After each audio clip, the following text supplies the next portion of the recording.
दोस्तों, हर एक किसान युवा का क्वेश्चन है कि कहाँ से शुरू करें बिजनेस और कौन सा बेस्ट रहता है अपने लिए, जैसे कि हमेशा ज़िंदगी भर चलता रहे और आने वाली पीढ़ी में भी उस बिजनेस से कमा के खा सके, यानी कि वो ऐसा बिजनेस हो जो कि बंद नहीं हो।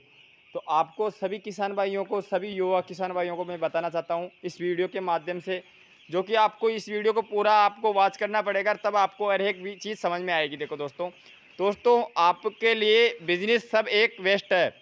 जो भी युवा किसान होते हैं ना, 20 साल से लेके 25 साल 30 साल के लिए, जो वो नए बिजनेस के अंदर आना चाहते हैं, देखो पढ़ाई लिखाई पूरी हो चुकी है उनकी, फिर भी वो फिलहाल उनको नौकरी करने में मन नहीं है, इच्छा नहीं है। वो सोचते हैं कि अपना खुद का बिजनेस चलाएं, घर का चलाएं और खुले से ज़िंदगी जिए मज़े से। तो देखो उनके लिए, देखो दोस्तों, मैं बताना चाहता हूँ। देखो जैसे आप मान लो मुर्गी पालन, शुरू में तो देखो मेरा फर्स्ट क्वेश्चन है मुर्गी पालन का। अगर आप मुर्गी पालन करना चाहते हो ना दोस्तों, तो आपके लिए सबसे बेस्ट है कि आप छोटे से, यानी कि कम से शुरू करो। कम से शुरू करने का मतलब ये है दोस्तों, आप 500 से शुरू कर लो। 500 से शुरू करोगे ना, तो उसकी पहले आपको एक लिस्ट बनानी पड़ेगी, इसके अंदर क्या-क्या खर्चा लगता है, किस हिसाब से ये शुरू होगा। ऐसा नहीं कि आप 500 शुरू कर रहे हो तो बच्चे ऑर्डर कर दिए और जल्दीबाजी के अंदर आपको बिल्कुल भी अनुभव नहीं होता और वो बच्चे मरने लग जाते हैं और आपको लॉस लग जाता है और आप फेल हो जाते हो उस बिज़नेस के अंदर। ऐसा नहीं करना है दोस्तों।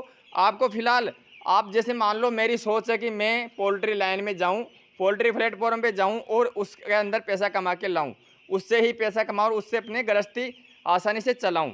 तो दोस्तों, उन्हीं के लिए मैं बताना चाहता हूं। जैसे आप मान लो कि अगर चूजा लाइन में जाते हो, यानी कि ब्रॉयलर पालन लाइन में जाते हो ना आप, तो उससे पहले आपको सीधा सा नॉर्मल तरीका यह है कि दोस्तों, पहले तो आपको अच्छा सा एक शेड बनाना है। आपको पता है उस शेड से आप अपनी ज़िंदगी भी निकाल सकते हो और अपने आने वाली पीढ़ी है ना, वो भी निकाल सकते हो। तो शेड ऐसा बनाओ, सोच लंबी रखो, आपकी सोच ऐसी मत रखो कि भाई अपने को साल 2 साल करके वापस बंद करना है। ऐसा नहीं करना, क्योंकि आपको पैसे की ज़िंदगी भर ज़रूरत पड़ती रहती है, आने वाली पीढ़ी में भी पैसे की ही ज़रूरत पड़ती है। तो दोस्तों, शेड ही बनाओ ना आप। चाहे शेड आप 1000 चूजे का बना लो, कोई दिक्कत नहीं है। 1000 मुर्गी पालन का बना लो, कोई दिक्कत नहीं है। 1000 से भी आप अच्छा खासा मुनाफा कर पाओगे, क्योंकि उसके अंदर भी वही पैसा है दोस्तों। अगर 5000 का बना लोगे ना, 5000 में 1000 में कोई फर्क नहीं है। वो मैं आपको रियलिटी बता दूंगा, रियलिटी फैक्ट बता दूंगा इसके अंदर क्या होता है क्या नहीं होता। देखो दोस्तों, ज़्यादा आप व्यापार करोगे, ज़्यादा आप बिजनेस बढ़ाओगे, तो उसको आप होलसेल रेट में बेचोगे। देखो सीधी सी बात, एक तो पॉइंट की बात ये है।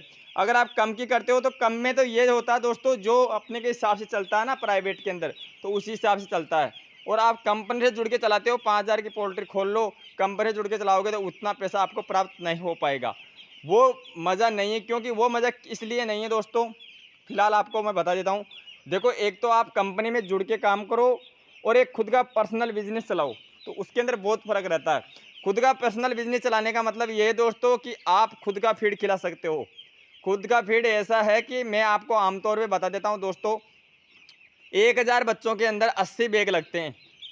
तो 80 बैग आप खुद खरीद के नहीं ला सकते हो, कोई दिक्कत नहीं है। उसमें से 40 या 50 बैग खरीद दो और 40-50 बैग कर दोगे ना, तो 30 बैग का फीड आप खुद घर पे बनाओगे पहली बार में। वो कैसे बनाओगे वो आपको मैं वीडियो में बता दूंगा दोस्तों। आपको फिलहाल ये करना है कि आपको अच्छे से एक शेड बनाना है। शेड देखो खुद की दम पे बनाना है, लोन नहीं लेना है, पैसे किसी से उधार नहीं लेना है। अगर उधार लेके आप शेड बना रहे हो ना, तो आप ये समझो कि 1% तो वहीं खड़ी हो गई आपकी। समझ में आ रहा है ना आपके? अगर आप हर काम पैसा उधार लेके, लोन लेके कर रहे हो ना, तो आपकी एक टेंशन तो वहाँ चली जाएगी, ये पैसा कैसे चुक पाएगा मेरा। तो आप आगे कदम इस हिसाब से बढ़ाओ, इस टेक्नोलॉजी के हिसाब से बढ़ाओ, ताकि आपका कदम भी आगे बढ़ता रहे और परेशानी भी नहीं रहे पीछे। अगर आप आगे कदम बढ़ाते जा रहे हो और पीछे परेशानी सामने, मतलब पीछे खड़ी करते जा रहे हो, तो उसका कोई मतलब नहीं है दोस्तों। आपको कौन से बिजनेस के अंदर जाओगे ना, कोई भी एक्स वाई जेड के अंदर, तो वो देखो आपको 12 महीने तक इतना पैसा कमा के नहीं देता। क्यों नहीं देता? कि उसको अपने को नॉलेज नहीं रहती है। अगर नॉलेज भी नहीं है ना, तो उस चीज़ का एक्सपीरियंस नहीं होता। एक्सपीरियंस कब होता है दोस्तों? तब आप खुद करते हो, खुद 1-2 बार करते हो ना, तब आपको अनुभव होता है। कई किसानों की तो ज़िंदगी गुज़र गई, तब तक अभी तक ये पकड़ में नहीं आ रहा है कि मुर्गी पालन करने से कितना फ़ायदा हो सकता है दोस्तों। उनको अभी तक ये पता नहीं है कि एक मुर्गी अपने को कितना पैसा दे के जा सकती है। वो तो कर रहे हैं, बेच रहे हैं, ला रहे हैं, बेच रहे हैं। उनको कोई मतलब नहीं है कि कितना पैसा इससे कमा सकते हैं दोस्तों। अगर आप छोटा व्यवसाय कर रहे हो ना, तो आपके लिए बेस्ट बहुत बढ़िया है। कैसे है? वो मैं बता देता हूँ। देखो आप अगर छोटा बिजनेस है ना आपके पास, तो खुद भी सेल कर सकते हो और एक आम तरीके से मैं बता देता हूँ, खुद का फीड खिला सकते हो आप। जहाँ 40 रुपये का फीड आता है ना, उसको आप 20 से 25 रुपये का फीड खिला के ही तैयार कर सकते हो। खुद के में ये है, जैसे मान लो आप बकरी पालने पे चले जाओ। अब देखो बकरी पालने पे जाओगे ना, तो बकरी खरीदने से पहले अपने को चारे की व्यवस्था ज़रूर कर लेनी होती है।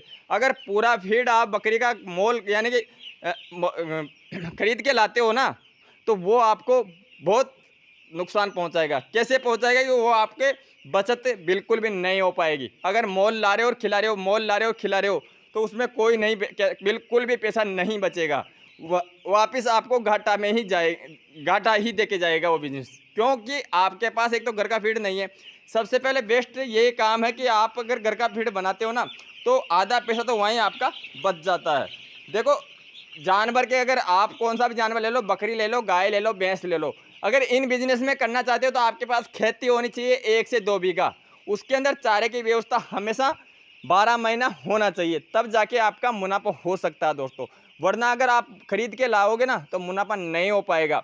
देखो खरीद में तो देखो कांकला हो गया भैंस गाय के लिए, कांकला, बाट कांकड़ा, यही बहुत महंगा पड़ जाता है। अगर आप ये चारा भी खरीद के लाओगे ना, तो ये समझो कि आपका बिजनेस फेल हो जाएगा, आप बिजनेस में आगे नहीं बढ़ पाओगे दोस्तों। और एक रही बात ऐसे एक मुर्गी लाइन की है, तो मुर्गी लाइन में अगर आप खुद का घर का फीड खिलाओगे ना, तब जाके आपको अच्छा खासा मुनाफा होएगा।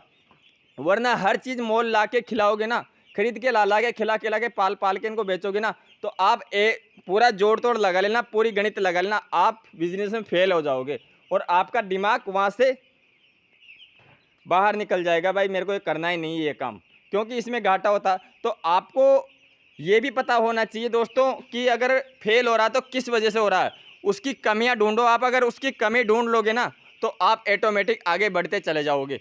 अगर कमी नहीं निकालोगे, आप पीछे हट जाओगे ना, तो ये समझो कि आपको आने वाले समय में भी लॉस ही लगेगा। तो लॉस लगने का मेन मूल कारण यही है दोस्तों। एक तो पहले सोचने से पहले अपने को, जैसे मान लो बकरी का करना है, तो बकरी के लिए चारा बोना है। पहले तो बकरी आपको आज लानी है, तो आज के 6 महीने पहले चारा बोना, तब आपको बकरी लाते ही चारा तैयार रहेगा। गाय लाते हो तो गाय के लिए भी पहले चारा बोना है। जैसे मान लो मुर्गी पालना, तो मुर्गी पालने के लिए अपने को पहले व्यवस्था करना होगा कि फीड कहाँ से खरीदना है और खरीद के लाके खिलाना है। खरीदने का मतलब ये, एक तो खुद का घर का फीड बना हुआ और एक बना बनाया फीड। समझ में रहा ना आपको? एक तो आटा लाके घर पे रोटी बना के खाओ और एक सीधी रोटी आप होटल से लेके आओ, कितना फर्क रहता है ये आप खुद सोच लो, समझ लो। एक ये देसी तरीके से मैं बता देता हूँ, जो आपको अगर समझ में आ रहा है ना, तो बहुत अच्छी बात है। उम्मीद करता हूँ सभी किसान भाइयों को कि जो मैं देसी तरीके से समझा रहा हूँ ना, वो आपके समझ में आया होगा। समझ में आया है तो वीडियो को लाइक करना और ज़रूरतमंदों को शेयर करना, ताकि जो भी नए नए किसान है ना, उनको पता लगे कि भाई देखो बिजनेस में फेल होने का कारण क्या है और पास होने का कारण क्या है। मेन एक कारण तो ये है दोस्तों। चलो इस वीडियो को यहीं एंड करते हैं, मिलते हैं नेक्स्ट अगली जानकारी में। तब तक के लिए सभी किसान भाइयों को दिल से राम राम, जय हिंद, वंदे मातरम।